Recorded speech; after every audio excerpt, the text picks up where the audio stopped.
Zach, and today I'm here with a very special guest. I'm here with Jordan LaRose. Jordan, how are you doing today? Good, good. Thanks for having me on. How's it going, Zach? Of course, thanks for coming on. I'm doing well. Really happy to have you today. It's going to be a great conversation.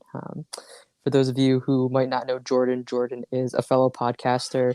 He actually has a gaming podcast called the Royal City Gamecast. Also, really interested and passionate about gaming and sports, and he is also a father. So that is a little bit about Jordan. But do you mind kind of talking a little bit about who you are, your background, things you're up to, all that good stuff? Yeah, for sure.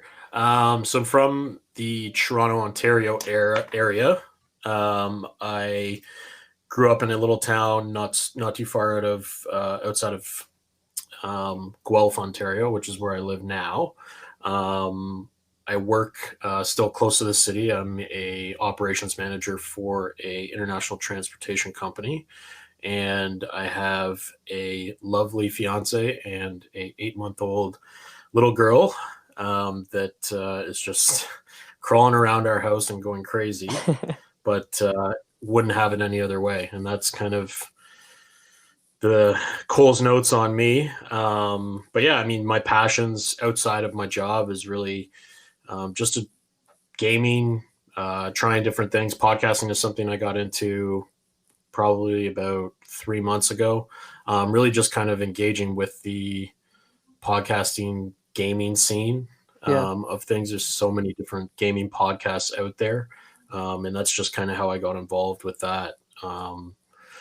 Yeah. And then just outside of that, really just family is obviously number one. Hmm. But other hobbies, I really enjoy watching sports, big hockey guy, and golf guy. I play recreational golf.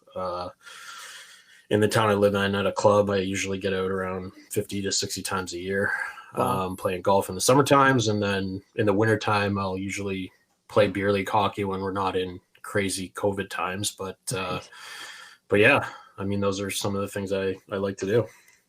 Awesome. And it sounds like you have quite a few things that you're interested and passionate about, Jordan.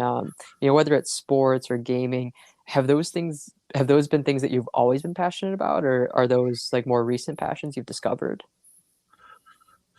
Yeah. So, I mean, sports I really kind of have been doing since I was a little kid. I mean, Okay. most Canadians, I mean, some of the listeners maybe a little further south of don't see winners every year, but up here north of the border, as a boy, and if playing hockey is kind of like a rite of passage up here, Okay. especially when you're a little kid, putting on a pair of skates and going out and at the very least skating, if not, going and playing recreational hockey with other kids. It's pretty common. I mean, it's comparable to football, I guess, down south. Okay.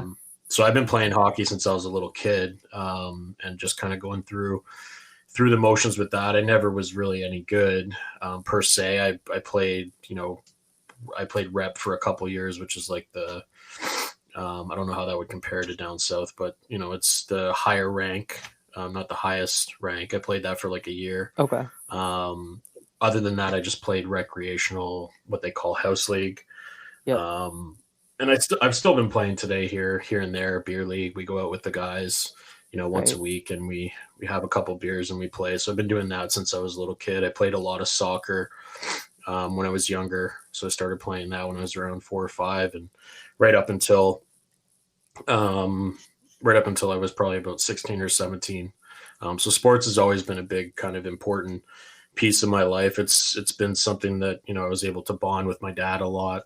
In that regard, he'd always take us to hockey practices or take us to soccer practices and soccer games.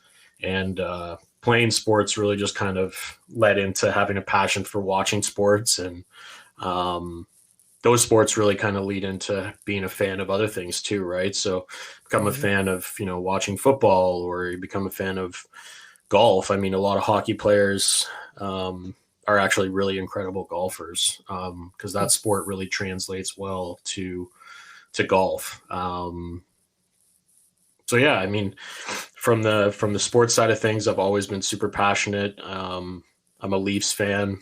Okay. Um, till the end. My dad's been a Leafs fan since he was a little kid. For those listeners that do follow hockey, I mean, it's pretty tough to be a Leafs fan, Yeah.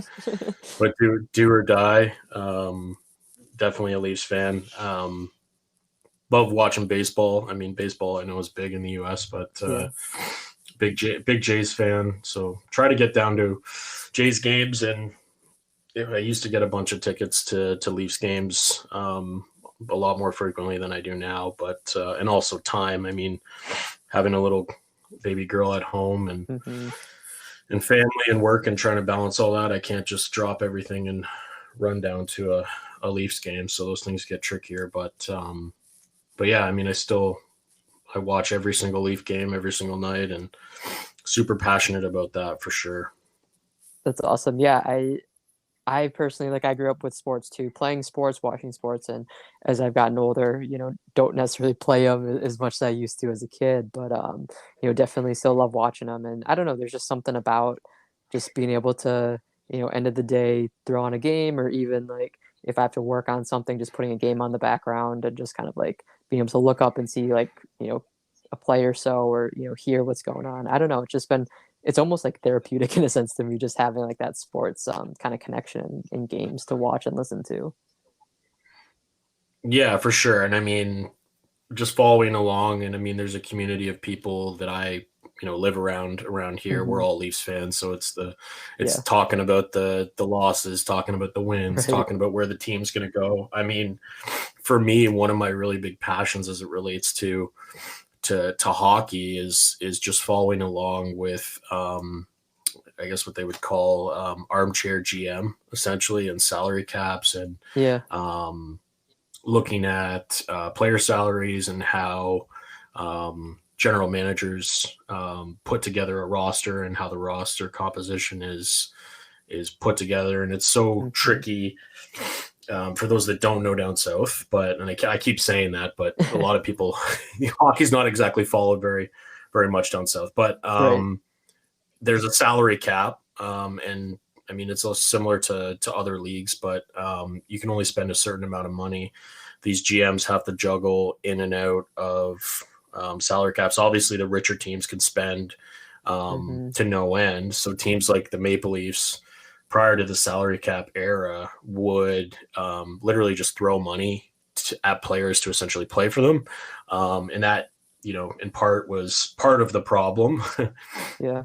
for many years for the Leafs, is that they were paying players that they shouldn't have been playing, and they were taking their eye off focusing on developing players, instead of just what they were doing was just throwing money at the problem, and that doesn't really Right. work in professional sports. Right. Um, so now with the salary cap era, part of it is developing players, and but also trying to find ways to not necessarily circumvent the rules, but try to work within the rules. And I just love looking at that and trying to figure out how they piece that together behind the Right. scenes. I'm a big numbers guy. Like, I'm an operations manager, so Yeah. I sit and look at numbers all day and trying to get one thing from one place to another, Right. and then looking at balance sheets and budgets and so on and so forth. So for me, like, I know it sounds crazy to look at numbers and salaries and stuff all the time, but I just love looking at that. It's a puzzle, right? Just kind Yeah. of checking that out on a regular basis. So I really kind of keep up on that. If anybody is interested, it's www.capfriendly.com, and it Okay. used to be Cap Geek, but that guy ended up he was doing it for essentially free. I don't know if the news site, I know that guy's getting he's getting traffic where he's getting ads and stuff like that, Yeah. but it's referred to, and if not used by a lot of general managers, as they in some way, shape, or form, to kind of figure out how they're putting their rosters together. So that's been something Right. that, yeah, in the sports side of things, I really really enjoy. That's awesome. Yeah, it definitely there's so much that goes into it, and just like being a GM of any sports team, there's just so much work and numbers, and just like you said, it's a puzzle, and I think that that's cool. And it's funny because as you were mentioning that, Jordan, I was thinking about like connecting it to gaming. I've always liked to play sports games, and I like to do like the Yeah. season or franchise or whatever. And it's kind of like basically what you explained. I enjoy doing in the games, and making the Yeah. teams the best fit, and working through salary and all that stuff and development. So it's cool to kind of Yeah. see the parallel.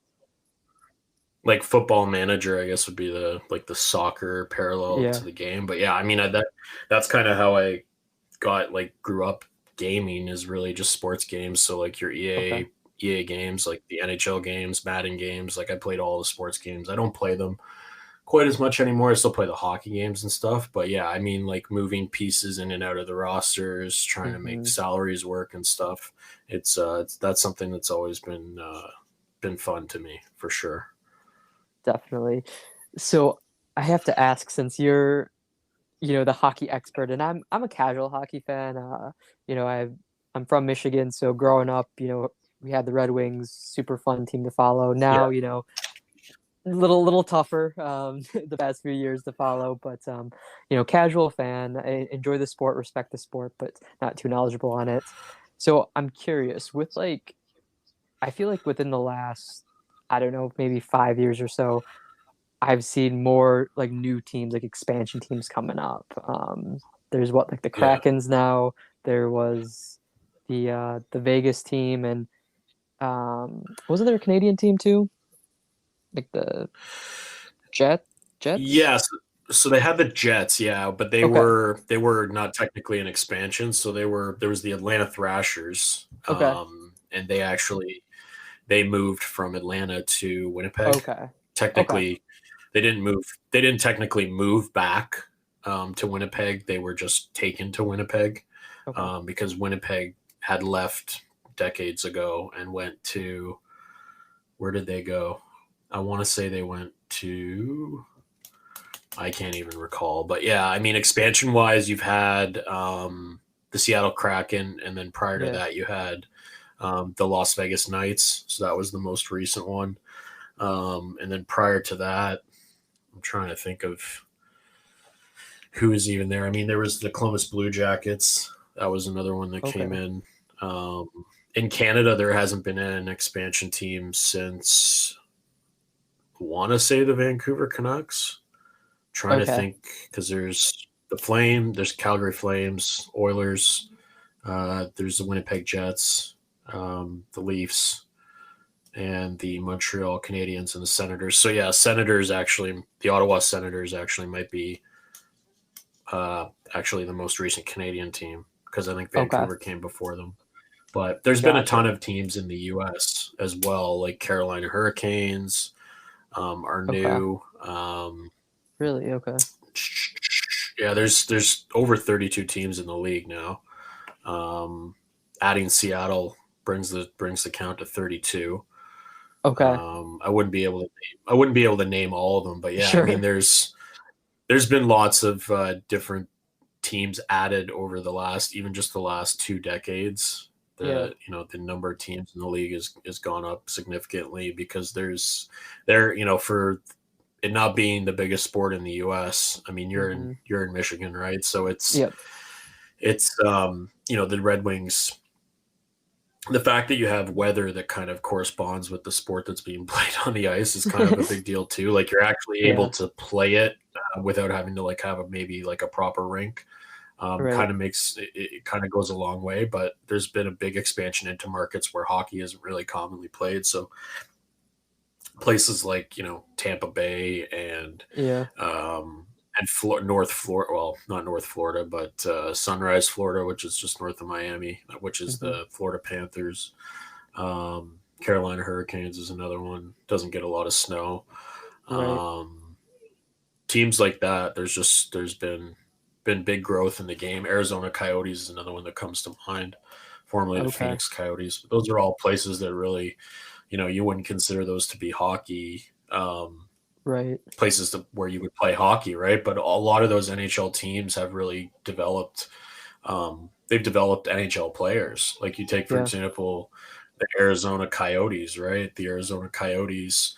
If the Arizona Coyotes were not there, it's possible that Austin Matthews, who plays for the Leafs, never would have made it to the NHL. Like the programs that these Yeah. teams bring into town when they come in, right? they help to develop the youth. It helps to get younger kids interested in the game. Um, so yeah, I mean, it's good to see a bunch of different teams. I mean, there's always been hockey in Seattle, not really at the pro level, but it's good to see hockey in Seattle now. The rivalry between Vancouver and Seattle is going to be huge, just going back and forth to the border. Me and my fiance actually were in Seattle. Was it like 2 years ago? We actually Okay. visited. We were out there for a wedding, and we went there, and it's a beautiful place. Like we actually toured where they were building the arena. It was still under construction when we were there. Okay. But it was an incredible facility, and the whole place around there was just, you could see how incredible it would be to go to a game and just kind of Yeah. the experience that could potentially happen out there. But yeah, I mean, I love watching hockey. I mean, it's something that I've done since I was a little boy, and Yeah. it's definitely a way that I've been able to connect with other people, along with just, a great way to get together with the guys and hang out and Sure. have a few beers and just relax and forget about all the other stuff that's kind of going on in life Right. and whatnot. Yeah, definitely. I think sports can be a great way to just, spend some time building connections, being social, and just kind of, enjoying something that takes your mind off the craziness of the world. So it's cool to hear that you've always had sports as kind of like that passion and outlet for you. Switching gears a bit, Jordan, with gaming. So you kind of mentioned growing up, you played a lot of like the Maddens, the NHLs, and stuff like that, and gaming's always been pretty big for you. What what kind of gaming are you into now? Is it something that has become like a major passion? Because I guess I'm just thinking about like the podcast. That like what made you want to do a gaming podcast? Yeah, so I mean, it all of this kind of developed. I think really the pandemic accelerated a lot of it. It wasn't Okay. really like the pandemic started, and then all of a sudden I kind of got back into it. But for me, I was kind of out of gaming from like, I don't know, 2014 right up until like the middle part of 2020. Okay. But I mean, the pandemic kind of hit us, and I don't want to say there was nothing to do, but I was looking for an outlet on the personal side of just trying something new and doing something a little bit different, especially with the fact that we have more time on our hands. Yeah. For my job, I commute an hour one way, an hour back, like an hour to Wow. work, an hour coming back minimum.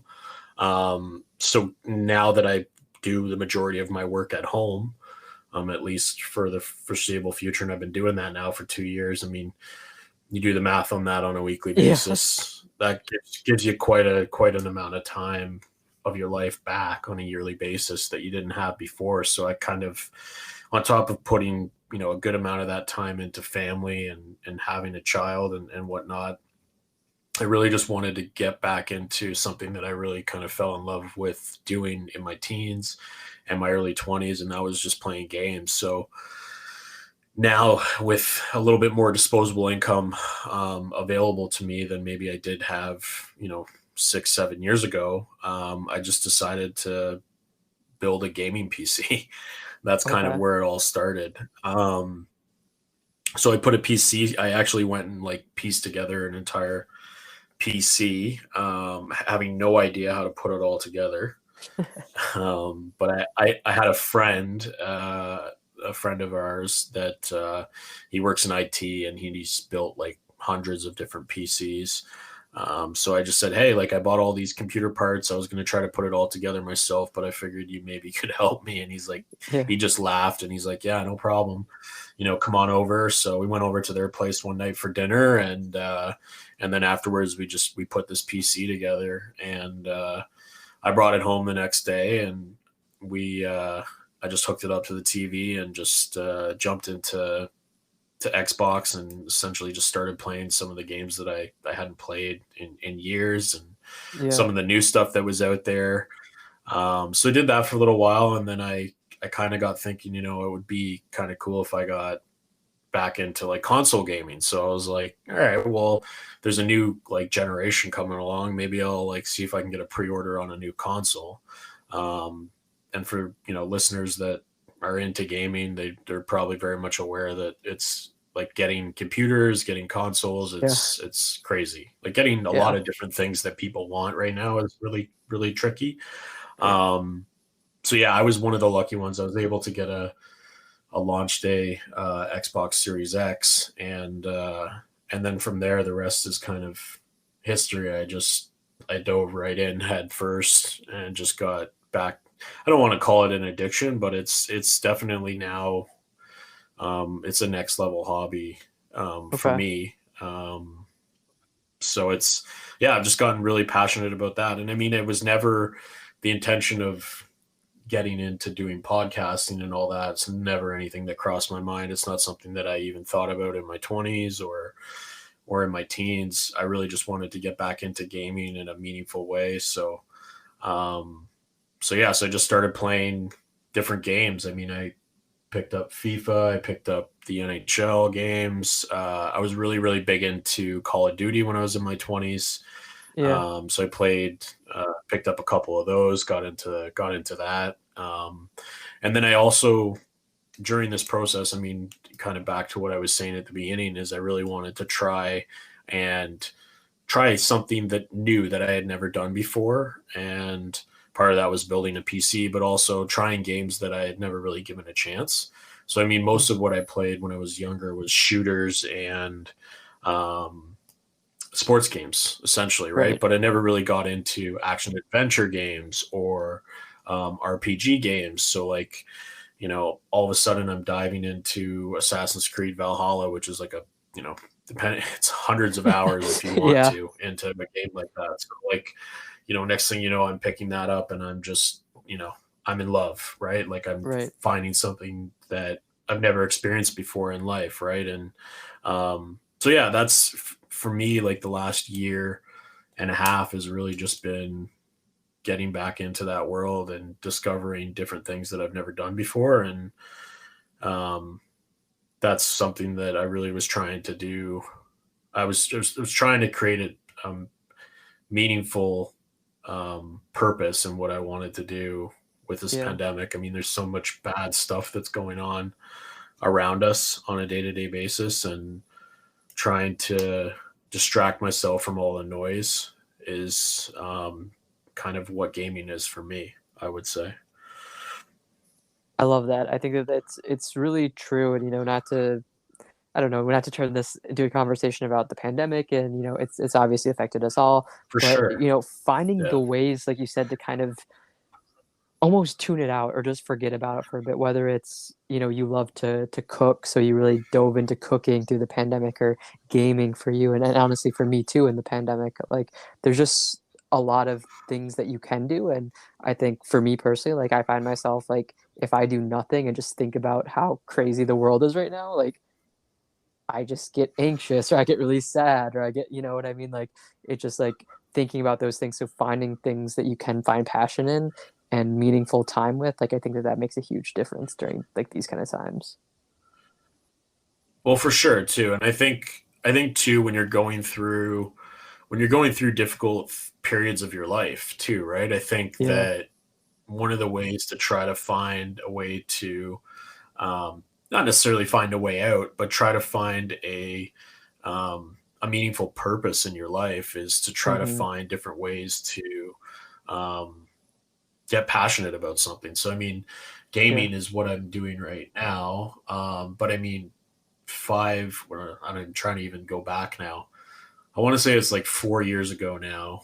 Um, I wasn't with the fiance I was with now. I didn't have a kid. I didn't have the house that I'm in now. I was just living in a condo, and it was the end of a relationship that I had kind of screwed up, and I was a mess, and so on and so forth. And instead of feeling sorry for myself, which I 100% was, part Hmm. of what I did was, how can I try to find a way to use this time purposefully, um, instead of just sitting at home and feeling sorry for myself the whole time. So I mean, what I did was I said, okay, well, I'm gonna be an Uber driver.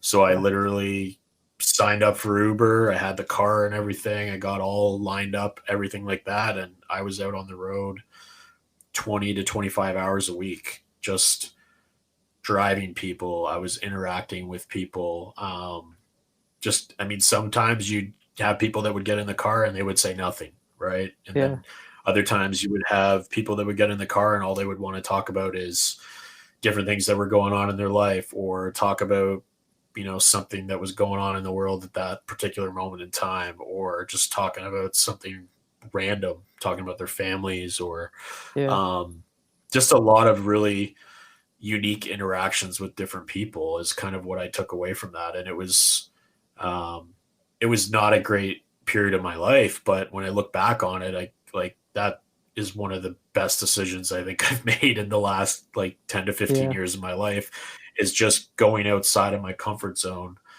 and trying something new and meeting people, meeting complete strangers. I mean, it sounds crazy now with the pandemic, right? And Right. again, I hate leading back to that, but and being an Uber driver during a pandemic is not necessarily a great thing to do if you don't necessarily need to.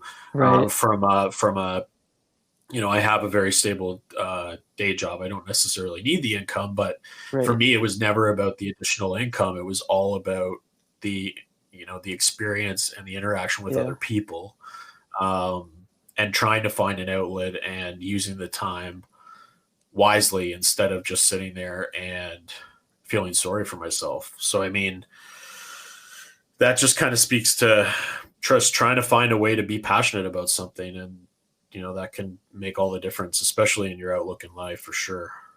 Totally. So, Jordan, you kind of mentioned with being an Uber driver, getting to connect with people and have those interactions. And, fast forward to your life now, and you've mentioned, sports you enjoy because of like, the community aspect and even playing like beer league hockey, you get to, get together with the guys and stuff like that. Have you always kind of been like a people person, someone that enjoys interacting with friends or even strangers, or is that something that also was like kind of like a step out of your comfort zone kind of moment? Yeah, I mean, so I don't want to say it's totally new. Like, I've always felt that I've never really felt like I've been socially awkward.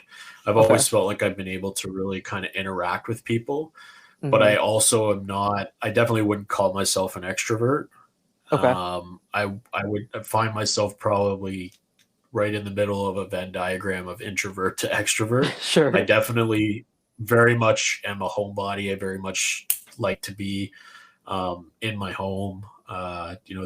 Spending a week in some random person's house is not exact. Like, even if it's like a famous random person's house, like that's not an idea of a good time to me. Sure. But I do like to go out with friends and like interact with people in social settings and stuff like that.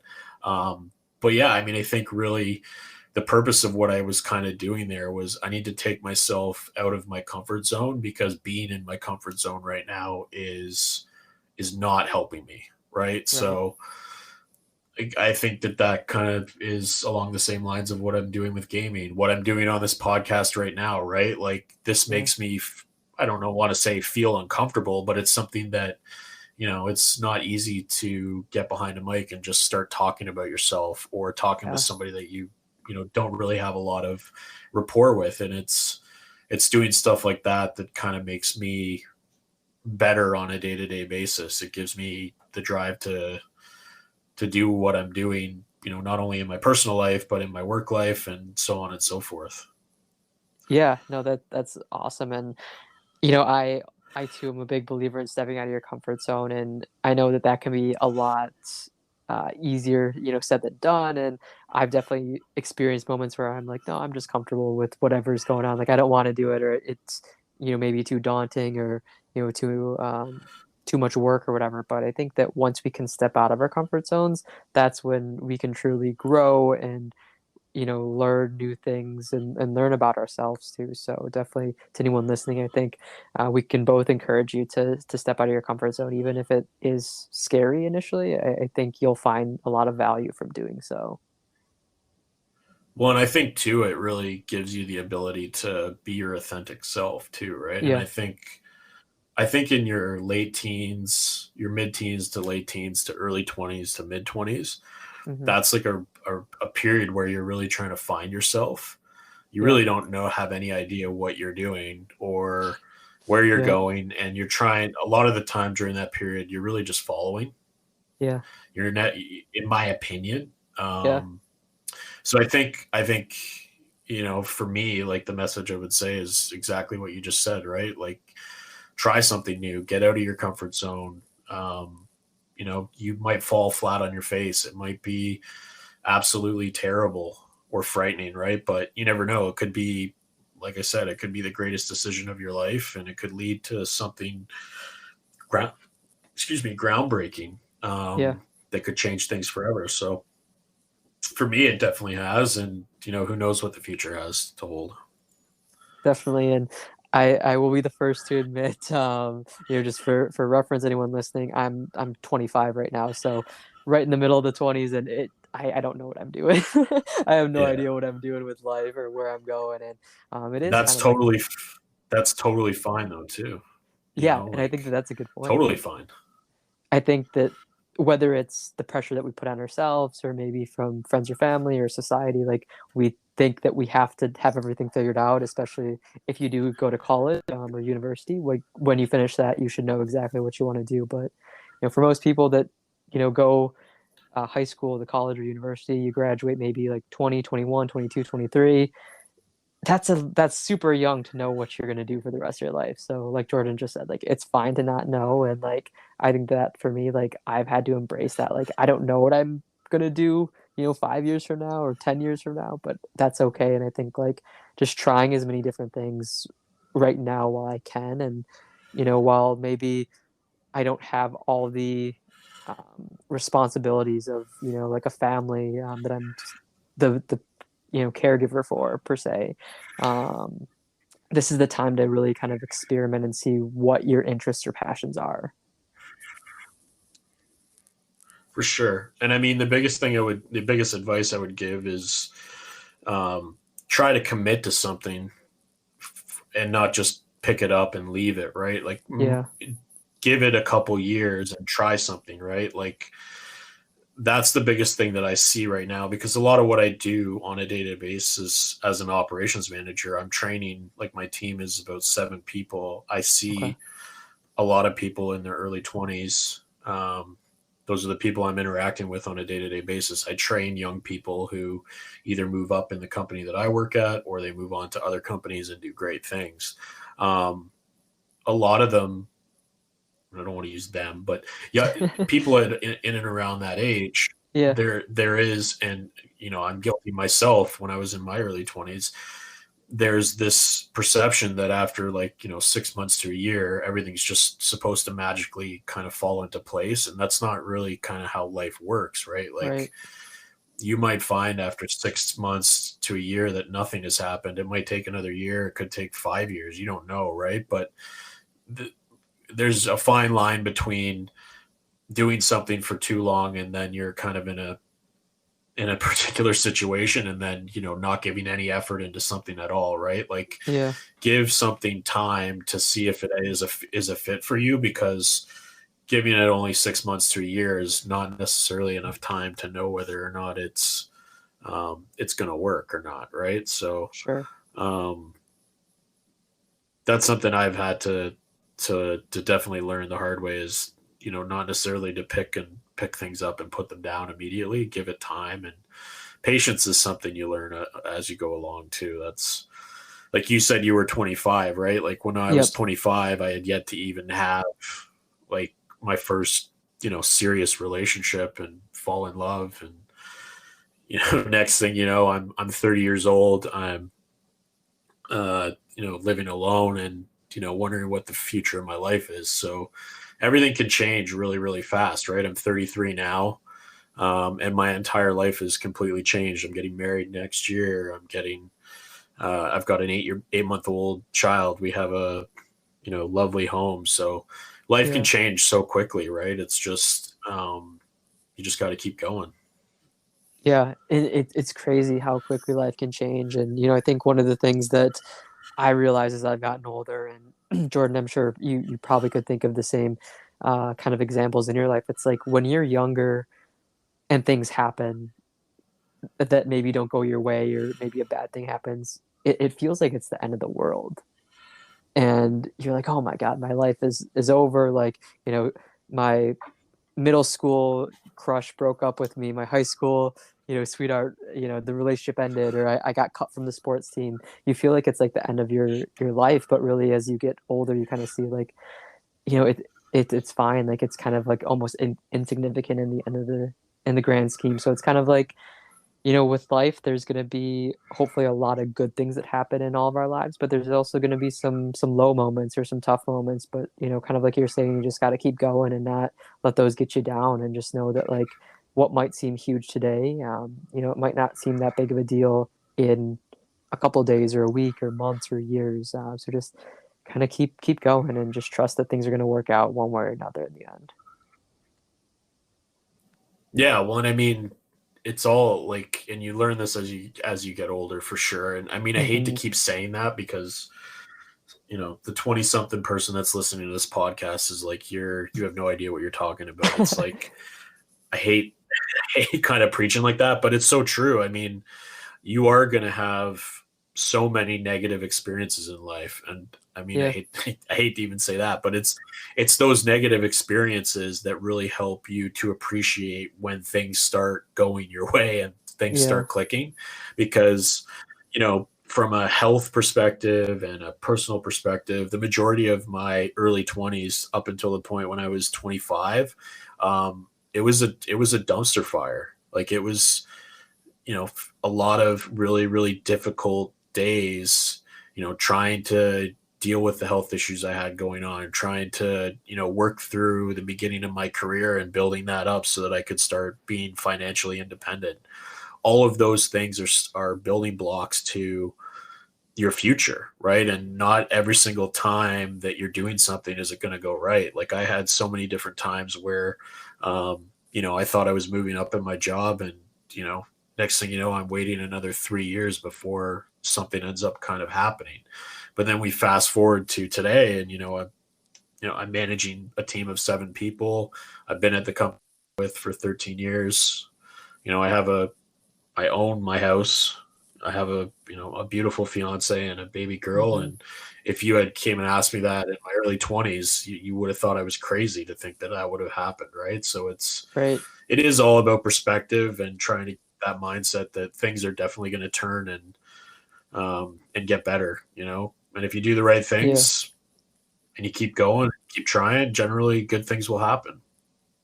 yeah, definitely. And I will say, I probably am guilty of, and I think honestly, not to throw any hate on people around my age, but I think like it is part of like my generation where we do tend to pick things up and then give up on them, quit, or change it, maybe a little quicker than we should. And like I said, I've definitely done that myself. Um, so I guess my question for you, Jordan, is like you mentioned, maybe 6 months to a year isn't enough time. You got to be patient, got to stick through some things. But then also you mentioned like finding that balance of not holding on to something for too long. I'm sure it's different for each person, each situation, but do you have anything that's helped you, or any suggestion on how to know how long you should stick with something before making that decision? Yeah, I mean, that's that I wish I knew the answer to that myself as far as like a Yeah. specific amount of time. I mean, when I look back on my life in the last, 13 years I've been at my company, Hmm. um, I do marvel at the amount of time that I was willing to allow myself to continue doing what I was doing, to get to the point that I'm at now. But I mean, every 1 or 2 years, I was getting, a salary increase. I was getting reinforced from my boss that I was doing a good job. But, in between those reinforcements and those salary increases, there was a lot of unknown. Like, is my career progressing? Should I go to another company? Um, for me, like, I feel like you should give something a couple years to see if it's for you. Yeah. And if you get to 2 years and you feel like you haven't accomplished anything or you're not moving the ball forward, then yeah, maybe it is time to make a change. But you also have to kind of get perspective on what does moving the ball forward mean, right? Like if you're Yeah. in a job for 2 years, you're completely miserable and you're not making ground to move yourself up in your career or move your goals forward, depending on whatever that is, um, then maybe there is a need to change after 2 years, right? But if you're progressing, but you're just not happy with maybe how quickly you're progressing, that's not a reason, from in my opinion, to give up, right? Like you've got to Sure. stick with it and continue to keep going, especially if you're making progress, maybe not as quickly as you want. I mean, for me, that's kind of defined my entire career, but um, I've held on to the same job, or not the same job. I've held on to working at the same company the entire time, and maybe I wasn't rewarded as quickly as I wanted, but in the end, I'm getting the bag, right? So Yep. um, that's all I would say. And again, Yeah. like you also shouldn't feel you also shouldn't feel ashamed or feel bad about giving up on something either, right? Like if you give Yep. up on something after 6 months, and that's a learning experience, right? Okay, why did I Yeah. what am I going to do better the next time? Is there a better approach to take the next time around? But yeah, I mean, any young person out there, just try to find something that you're passionate about. Try to find something that you think you would like doing, and just do it for a while. And just don't Mm-hmm. think about, oh, if I don't this or that and yada yada yada. Just do it. Just do it for a couple of years and see if it fits. And if it doesn't fit, then you know what, you've learned something at least in those couple of years, and you know that it's not for you, and move on to something else.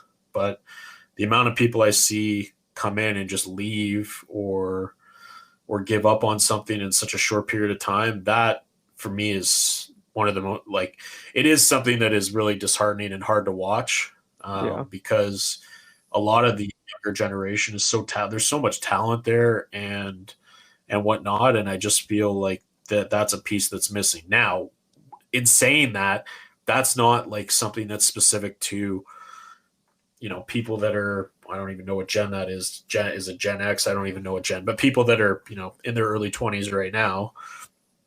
Um, I see it in people that are my age too. So Yeah. there is a certain type of personality that's needed to be successful. You have to be committed. You have to work hard. Um, a lot of people out there, life is just not handed to you, right? Like you have to Right. work hard to get what you want. So um, that's not necessarily being taught as much anymore, Yeah. which is, I don't want to say it's disappointing, but it's something that we need to be teaching our kids, is that you have to earn things. Things don't just Mm-hmm. arrive at the door on an Amazon delivery truck. Like you have to earn them on Yeah. a day-to-day basis, right? Like, um, so yeah, I mean, for me, like that's something that's super top on the priority list for things that I definitely want to teach my own kids. And it's something that even like the kids that I don't even want to call them kids, the adults that I work with on a day-to-day basis that are young, they're starting out their careers, whether or not they stay with things that I'm trying to teach them on a day-to-day basis is that, hey, like, here, you're doing this, do it well, do that well, and then you can do this, and move them along and teach them, the value of a hard day's work, and constantly reinforce when they're doing a good job, and what it means to be successful in their role, and how rewarding it can be, and whether they stay or whether they leave, that's not really my job. My job is to just show them the world that they could potentially have if they come Right. in and work for us. But yeah, I'm kind of rambling now, but No, that was a lot of good perspective. And honestly, the thing that's kind of crazy or interesting about like my podcast specifically is like a lot of people have said, like, oh, I think it's awesome that you do it. It's really cool. It's helpful. It's beneficial. Or even ask like, why did I start it? And to be honest, like it might sound selfish and like I don't disagree with it, but honestly, like I wanted to start this podcast to help grow as an individual myself, and like having this conversation with you and hearing the things that you just mentioned as someone that is 25, and I have one more semester of of grad school, and then I'll be, entering the workforce, if you will, just hearing these things and hearing these kind of like lessons. It's helping me Yeah. grow as a person. And I'm like, if I can kind of bottle these up and share them with other people, I think other people will benefit too. But like sitting here, I guess I'm the quote unquote host of this conversation, but I'm just sitting here almost like Yeah. just thinking about my whole life and thinking about the things that you've said and how I can take this knowledge that you're sharing and just like keep that in the back of my mind when it comes to starting with a new company or seeing my growth and just knowing that like there's little passions that I have, like working out, for example, and I love working out and going to the gym. And I understand with the gym, like I'm not going to go from lifting 50 pounds today to 100 pounds tomorrow, right? Like it's going to be slow progress, but I'm still making progress. But then when I think about maybe past jobs I've held, or even just the future prospect of jobs, I kind of get caught up with what you were saying, Jordan, about like I might not be progressing as fast as I would want, but if I'm still making progress, I'm still moving in the right direction. And like that's kind of the mentality that I'm like I need to start thinking that way with everything, not just when I go to the gym. Yeah, well, and that's the thing. You're like, when you start a new job, you're setting expectations of what's supposed to happen, right? Yeah. And that's the biggest thing. Podcasts, jobs, life. Just if there's something that you're passionate about, or you're starting a new job, or you're doing a podcast. Like for me, I have no experience podcasting other than the 6 episodes I've done on my show. Yeah. But the only way that I'm going to learn or I'm going to get anything out of it is I have to start, right? Same thing Right. with being in the gym. You have to start. You have to Yeah. just start doing it and see where it takes you from there. I can do 100 episodes of this podcast that we're doing and get absolutely nothing out of it other than me and my buddy who play video games are just talking BS on a regular basis about life and playing video games. And if that's all that we get out of it, then so be it. If more comes of it and I get to meet other people and interact with other people, then that's great too, right? Like, Yeah. not everything that you do has to be this grand experience, right? Like a lot of those Mm-hmm. things are just going to kind of happen just by going out and just doing things and not putting a great amount of, pressure and emphasis on things. So, yeah, I mean, Yeah. I wasn't anticipating, you know, shilling out all this life advice, but yeah, I mean, these are things that I talk with my staff about on a daily basis. A lot of people that I still talk to that have worked for me over the years, that have gone on to do really great things. So I Yeah. mean, if you're out there and you're struggling, like, biggest thing I can say is just think about different ways that you could potentially do something that you've never done before, and you might find that that's the outlet that you needed to get yourself back on your feet or to keep yourself going. Yeah. No, I love it. I mean, definitely like I said, really good life advice to for myself and to anyone listening. And I think this applies to if you're listening and you're in your teens, early 20s, 30s, 40s, any stage of your life. I think this is good advice, especially just like the idea of get started. And sometimes we make a lot of excuses for why we don't want to get started with things, or it's very intimidating or hard to start things. But just kind of go in blindly and don't force things. Don't put any you know crazy expectations on it. Just go in and see what happens, and you might be pleasantly surprised. Yeah, for sure, for sure. And I mean, well, I wasn't planning on getting into it, but why not? Since we're talking about it, I mean, Sure. we could talk about. So I mean, mental illness. Like mental illness is a super um, important thing in my family, the family that I have now, and the family that I had before. But I mean, I've struggled with depression pretty much my entire life, like since I was really, Mhm. really young. So it's hard to deal with the negative Yeah. and being disappointed if you're failing or struggling with certain things, especially when you're dealing with mental illness. But all of the things that I've said here on this podcast is those are all things that help me cope on a day-to-day basis. It helps me in my relationships with other people. It helps me in my job. um, it helps me to go from one day to the next without being miserable all the time, is just trying to find an outlet and trying to find different things that you can do on a day-to-day basis to express yourself. And it's really, really difficult to feel sorry for yourself or be sad when you don't have time to feel sad. Right. So Right. if you fill your life with stuff that you're passionate about or things that bring you happiness, um, that you like to do, that really helps to change your mood and really helps to change your outlook on life. So yeah, I mean, Yeah. Yeah. No, all good things to think about if you're around your age or even younger, mhm. like in your teens. Just try to have a positive outlook and try to find things that you love to do and keep yourself busy. Definitely. I totally agree. And maybe it might sound a little cheesy or whatever, but just, having that positive outlook, it can make such a big difference. And, when it comes to just mental health in general, it's such like a real and serious topic. And it's something that honestly, probably we all experience it to some extent, whether we, you know, are diagnosed or know about it or acknowledge it. Like we all struggle with different, levels of mental health. So finding those things that bring us joy or just like connecting with people, having a conversation, talking about life or whatever's going on can be beneficial. But yeah, definitely, it's they say like there is the power of the mind, and I truly believe just having that positive outlook and being willing to step out of your comfort zone and maybe push yourself when things do get a little uncomfortable, that can make such a big difference on your mood, your overall mental health, and just life in general. A lot of good can come out of those type of things and the things that Jordan's mentioned. Yeah, and I mean it's super easy to say, right? Like Sure. it's Yep. super easy for us to Yep. have a positive outlook, think positive things, especially when you're in like that type of mindset or if you're struggling with mental illness. Hmm. Being able to even just have those positive thoughts can be difficult. So Yeah. that's why like we talk about doing things that you are passionate about.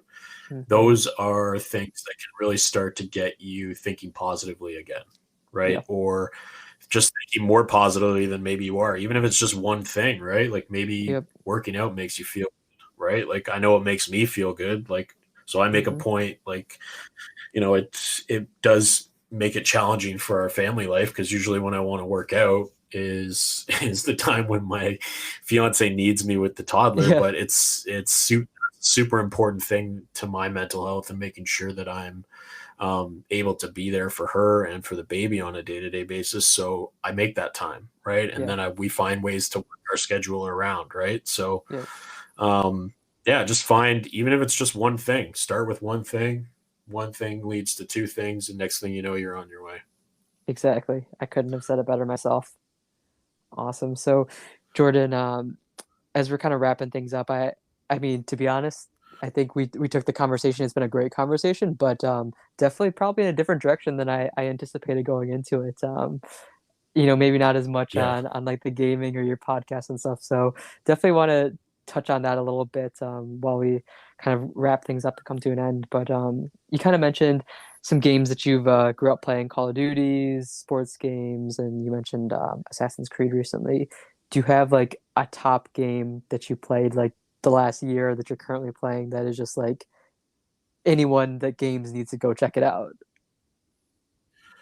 Yeah, I mean, so I don't from from a general like casual gamer perspective, if you're not into gaming or you don't play very much gaming, or you don't play very many games, I would just recommend that you look at playing Xbox, and look at playing Game Pass. I mean, Yeah. Game Pass is essentially Netflix for those that don't know out there.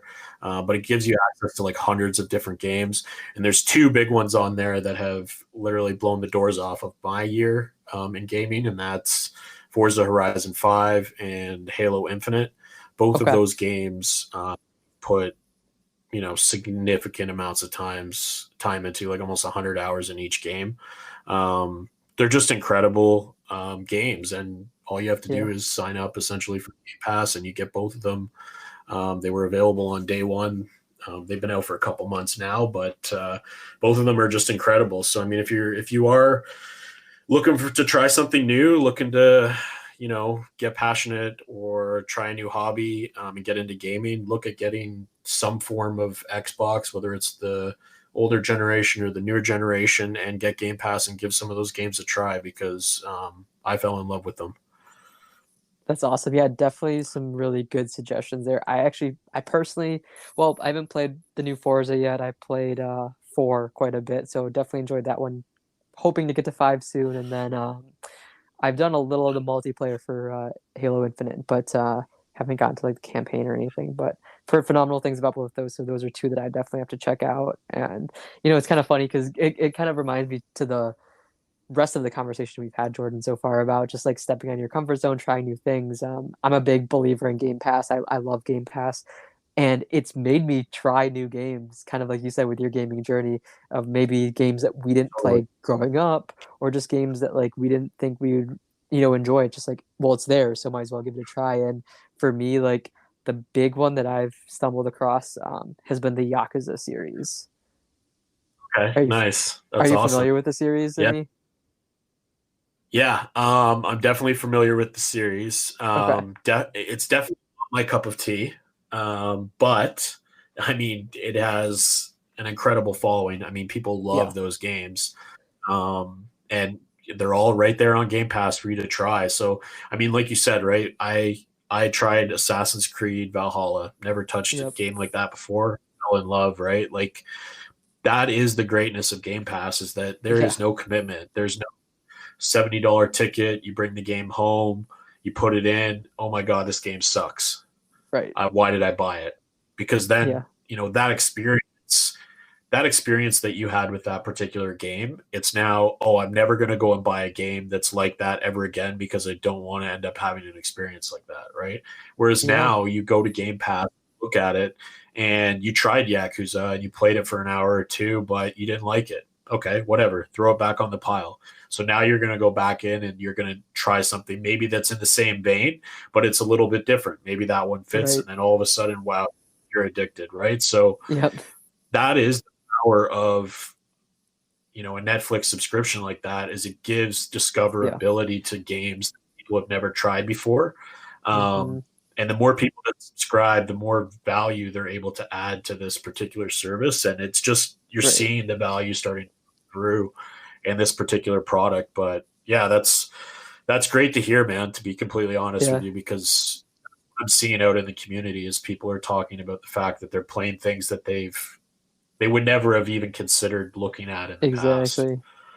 Exactly. And I promise that this isn't a massive ad for Game Pass or for Xbox, but it's such a great service. And like if you are maybe a little familiar with gaming, as you're listening to Jordan and I, you're probably familiar with some of these titles. They're not, like, Game Pass isn't just like terrible, cheap, you know, no following games. Like there's very, very big name games that come to Game Pass, and like Jordan said, like a lot of day one games. So like the day that you can go buy it at your local store, it's also on Game Pass. And of course, not every single game that comes out is going to be on there. There might be some delays here and there, but it is a lot of good games. And even like the first year I got Game Pass, I was a little skeptical. I was like, is it really going to be worth it to get Game Pass? Because I think like a year of it, it can be in the US, maybe $180 or something for the year, full price.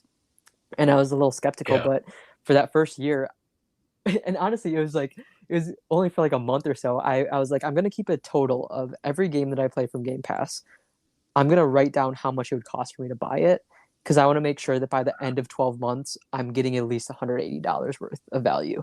And I'm pretty sure I hit that mark within like a month, because I was trying out so many games, and I was like, yeah, like if I would have went to buy these games, I would probably be well into like $500 worth of spending just to try out all the games that I've tried. Well, and that's the thing. Like, really, the value proposition is 3 games, right? You need to Mm-hmm. play 3 games, and you've paid for your entire subscription for the year. And again, like you were saying, I don't want this to be like a Game Pass. I'm not trying to shill for Xbox. Right. Like nothing. I play like I'm sitting right next to PS5, Nintendo Switch. I have a couple Xboxes. Like I do love Xbox, but I also play games everywhere. I mean, games are meant to be played everywhere. There's tons of different games that are great on Yeah. both systems. Yeah. But for game, in my humble opinion, for somebody that has never played, never played before, or is a casual gamer, or is just thinking about getting into gaming, Xbox is really, in this particular moment, is a great place to start. It's a Yeah, system that you can get into, and you have access to hundreds of games with just a single monthly subscription, and you don't have to go out and buy any games. You obviously can, right. you totally can do that. Just gives you the ability to just start there and really just kind of try something new, and maybe find something in there that you get passionate about, and that could lead Yeah. to you getting a PS5, Nintendo Switch, and a crazy setup in your office upstairs. You never. But yeah, I couldn't agree more. I mean, Yeah. I did kind of the same thing. I kind of mapped it out on different games that I was looking at, and just making sure that I was getting value out of it. But like Yep. once I hit Outrider, MLB The Show, and then you get to Forza and Halo. Like those are all games that I would have had to, quote unquote, pay for, but I just get it Right. all through the subscription service. And there's more coming. Like you were saying, AAA games. These are games that have $100 million plus budgets that they're just Yeah. putting onto this service. Right? So um, day one, and then on Right. top of that, they're bringing in other games from other providers, or not other providers, other developers, Hmm. that may be released on other platforms but are getting released on Game Pass, so that you have the ability to try them. So definitely something to check out for sure. Definitely. Definitely agree. And like you said, I think it's great for kind of like that entry level, just getting into gaming or exploring the passion, seeing what's out there. I think one of the last questions I want to ask you, Jordan, just out of curiosity now, and it doesn't have to be Xbox. Is there any upcoming game, whether it's like this year or maybe even a couple of years out, that you're really really looking forward to, for any console or anything? Yeah, so I mean, for me, I've got three really that I'm looking forward to Okay. this year. Hope, and fingers crossed, all three of them hit. But the two that are most immediate are Horizon Forbidden West Okay. and Elden, Okay. which are both coming out. Well, Horizon Forbidden West is a PlayStation exclusive that's coming Yep. out February 18th. And then Elden Ring is coming out February 25th. That one is multi-platform, so you can play that on PC, Xbox, and PlayStation, I believe. Those three. Yeah, I think Um, so. and that's more of like a Souls type game for those that know. And then Horizon Forbidden West is like an action adventure, third person action adventure. So both those games they've got a ton of hype behind them. Hmm. And then finally, the other one I'm looking forward to, which will be on Game Pass day one, is Starfield, Okay. which looks really cool. That's Bethesda. Microsoft acquired Bethesda a couple years ago, and Yeah. that's kind of the one that's been the shining star that everybody's been kind of waiting for, and that's coming in November 22nd. They've dated it already this year, 2022. So those are the three things I'm looking at, in gaming this year that are going to be kind of big for me. But I'm sure there'll be lots of surprises and other stuff kind Yeah. of that come along the way. What about you? Yeah. I mean, I Anything think you got those your are eyes on? all great options. I'm a little late to the party. I've actually never played the original Horizon Zero Dawn, so definitely hoping to get that to that sometime soon. I have it. I have it. It was like free on PlayStation Plus a while ago, so I have it. I just haven't gotten to it. So hopefully I'll enjoy that, and I am Got to looking get to it. forward to. Yeah, I am looking forward to the new one.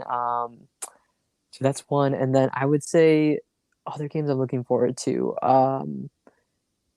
It's not this. I doubt it. I don't think it's close to 2022 or anything. But there's a new Spider-Man game coming out for PlayStation Yeah.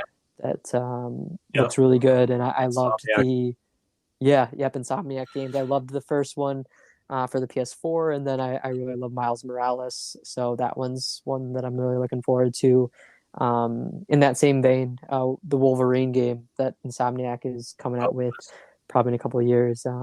I Without really realizing it, I have actually found out that I really love Insomniac games as a studio. So really anticipating those yeah. games. Um, and I guess following the superhero trend, which I actually really do love, like superhero comics, movies, games, all that good stuff. I am looking forward to Gotham Knights that should be out this year, and then also the Suicide Squad Kill the Justice League. Yeah. Okay. Cool. So Superhero fan. I like it. yeah, They all it look. was They look. Not. Sorry. Go ahead. yeah. Oh no, I was just gonna say yeah, they big fan of them and they look good, and I've enjoyed the ones I've played, so I'm excited for these future ones. Nice. Nice. Yeah. I mean, I'm not. I'm not a big superhero game guy per se. I did get sitting on my desk next to me here is the Guardians of the Galaxy game, which I need to play. So I'm trying to. That's another game. You know, if you asked, 10 years ago to Jordan, hey, you want to play this game? Be like, hell no. but I'm going to try something new, see where it takes me. But yeah, lots to look forward to in 2022, man. Totally, definitely. And I will say I finished Guardians of the Galaxy. I want to say like 3 days ago. Nice. It was a good game. Okay. I of course I like the superhero type stuff, so that's right up my alley. But it was a fun experience. It was a good game, as I'm sure you've probably heard with like reviews and stuff. Like it's really good, kind of like humor and interactions between the characters, and good story, and it's just a kind of nice like single player story experience. So I hope that you enjoy it. But you'll definitely have to let me know what your thoughts are after you get to it. Nice. For sure, man. Yeah, definitely. Awesome. Well, Jordan, it's been an absolute pleasure, man. To anyone that's listening and wants to check out Jordan, is the best place to kind of check out your content and stuff. Is that going to be your Twitter? Yeah, Twitter's the best place to reach me. You can check me out at JLA_15. That's JLA_15. And Okay. the podcast Twitter account is Royal City Gaming. And that's at Royal City Gaming. On Twitter, you can check the podcast out there. Okay. Perfect. Yeah, and I'll put your personal Twitter information and the podcast Twitter account in the description of this episode. So if you're listening along, definitely go check out Jordan. Tune into the podcast.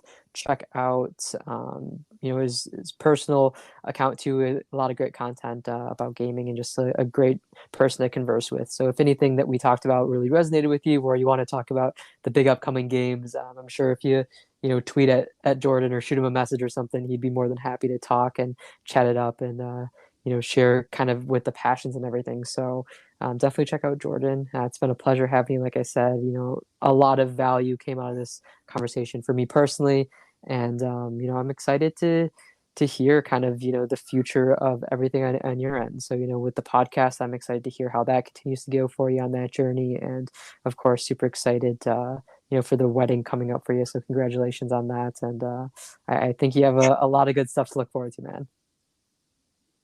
For sure, man. Thank you for having me. Of course. Thanks for coming on. I'll talk to you later. Take care. You too. Bye.